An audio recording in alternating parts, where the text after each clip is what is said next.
I definitely struggled with the identity part, being Chinese, but not necessarily being connected to the culture because my parents are not Chinese. And while I am grateful that I didn't have all the pressure of being academically like ahead and everything, I do also feel like sometimes I lost a little bit because I am not well versed in my culture. And I think that's kind of why I'm also doing this collection, because it's kind of based around a Chinese folktale, and it's a way for me to reconnect. Because of course they didn't like completely like disregard it, but of course they also didn't have as much knowledge as one would, and so it was kind of hard for me to be like, where do I fit in? Because at the high school, there are people that are raised in Chinese households, and so they have all this culture and all the pressures, and it in some way it makes me feel left out.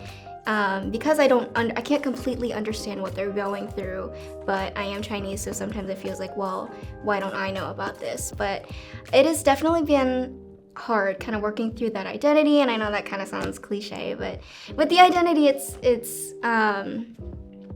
was hard to kind of like, well, do I fit in here? Do I fit in there? But kind of what my parents have taught me that I'm really grateful for is not necessarily like fitting in, but just kind of understanding everyone else and kind of how you can help them and how they can help you, and kind of disregard in some way the culture barrier, as much some might put it, and just kind of understand where people are coming from and to be very open-minded and to accept everyone. And that's kind of what I'm really thankful for, and that really helped me with the identity of, well, I don't necessarily need to be part of one thing or the other. I can just kind of live my life understanding both cultures or all cultures and kind of applying that to my life. So one time we were going down to San Miguel, and this was when I was a lot younger, but my dad had always promised to take us to see these special fir trees where the monarch butterflies rest on. But then he had to tell us like, hey, I'm really sorry, but we can't go anymore. It's too dangerous because the drug cartel had taken up residency in that area.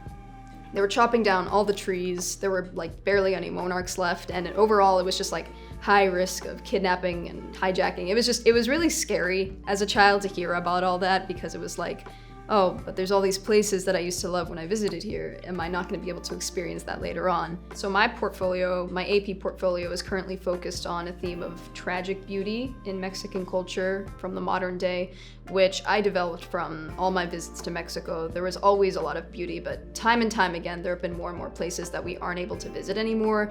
So a lot of my pieces were inspired from my own personal feelings on the matter, as well as many other people of Mexican and Hispanic descent that I also know. Like, I know that my grandparents are also disappointed that they can't travel as many places as they used to anymore, and it's really sad to see, but I also wanted to appreciate the culture that's still left over and all of the little things that really embody like everything about Mexico. I would say I try to look past the actions or like what's actually happening and look further into like what could be done, the possible hope. So I'd say lots of situations like looking for the light, like the rays of light in like the darkest shadows that occur. Like by the end of my freshman year, I just didn't really do art as much anymore, and it like phased out of my life. But then COVID happened, and it was the pandemic, and so I was at home a lot, just by myself. Not by myself, my family was there, but I was like alone in my room, and I was just really bored. And so I was like, maybe this is a chance for me to like get back into art. So it started, I was doing some bullet journaling and doing some random stuff with that. And then at one point, I made an art account on Instagram just for funsies.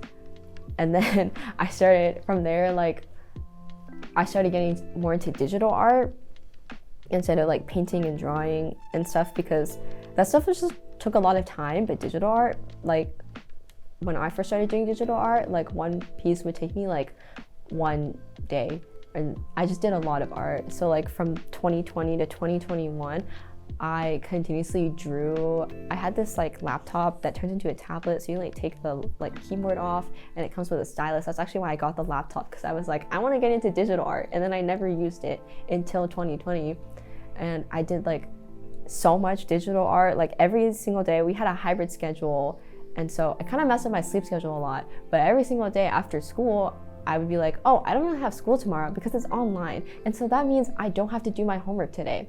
And that means I can do whatever I want. So I went home and I like would draw on my fun little tablet for like the rest of the night and like make a whole piece or something.